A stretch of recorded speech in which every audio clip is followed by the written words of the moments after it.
Hey guys, Professor Bill, Comic Book University, and War of the Realms Journey into Mystery issue number 4 of 5. We're concluding with the next issue, and we're left on a fairly decent cliffhanger. It was a good cliffhanger, but it was a very expected cliffhanger. That being said, it was welcome. So let's get into who made this comic book. We'll talk a bit more about the comic book itself. This is chapter 4 of 5, Near the Mulberries, written by the McElroys, podcasters extraordinaire.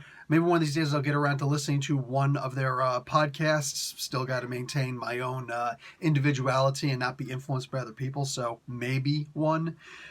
Drawn by Andre Lima Arujo.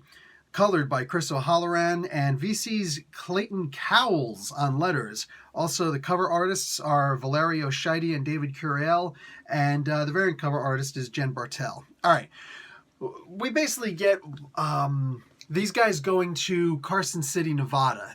Everybody knows Las Vegas. Enough people know about Atlantic City in New Jersey.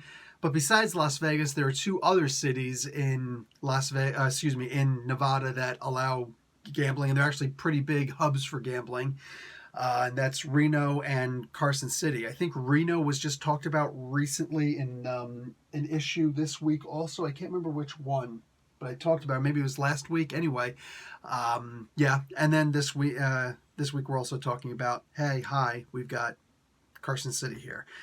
So there's a henchman convention there, and these guys didn't know that. So good luck hiding out amongst a bunch of henchmen, which are basically just regular old guys running around. They got the Hydra agents there. They got the AIM agents there. Really disappointed I didn't see Hydra Bob. Like, they could have thrown some Hydra Bob in there. That wouldn't have been a bad thing, you know? What do you call? Somebody's going to be like, oh, but isn't he dead? How many times has he died? He always gets better, right? They actually have some of the Hellfire Club associates there. All of it. This was fun. This was a good time. I do want to point something out for Henchfest. They do have, here's like a quick image of these guys. They do have this person here, these two people here. No, that is not just women in a burqa. That's actually the original Secret Empire. So, like, one of them might actually be Richard Nixon himself. I'm not sure. But, no, this is not them saying that, what do you call it? The Muslim women wearing a full burqa is some kind of a henchman, terrorist, whatever thing.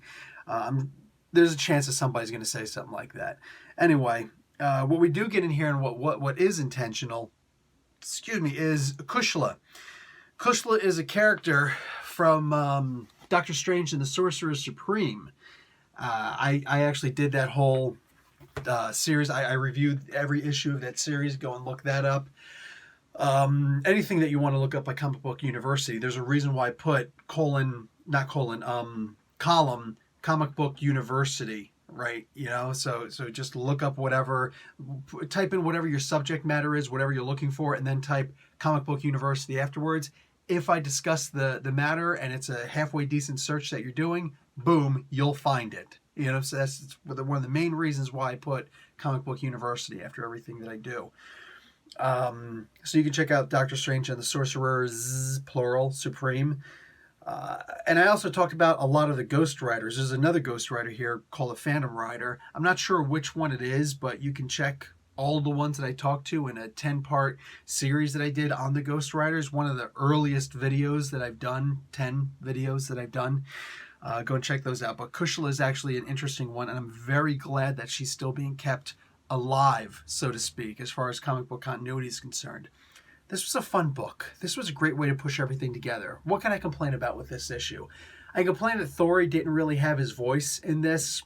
Thor's just, he's the murder dog. You know what I'm saying? Like, you got the Rage Kitty over here in DC, and you got the murder dog over here, and keep Donny Cates the hell away from him.